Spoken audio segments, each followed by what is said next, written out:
පුංචි දෙයක් අහන්න. මිනිස්සු ඉන්නවද ඔයාගේ අඩුපාඩු හොයන? ඔයා නැති තැන ඔයා ගැන කතා කරන. තැන තැන දොස් කියන. ආරංචි වුණාම ඒ ගැන දුකයි නේද? ඔයා දන්නවද මිනිස්සු ඒ කරන්න කියලා? හොඳින් අහගන්න.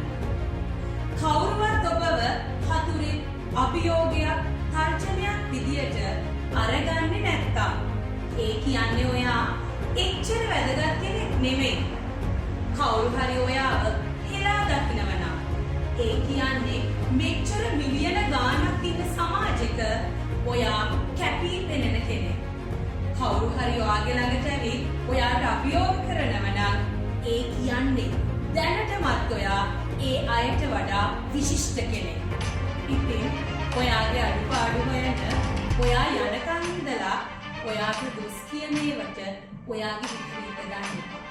මොකද මේ වෙනකොට ඔයා විශිෂ්ට කෙනෙක්. ඉදිරියටම යන්න.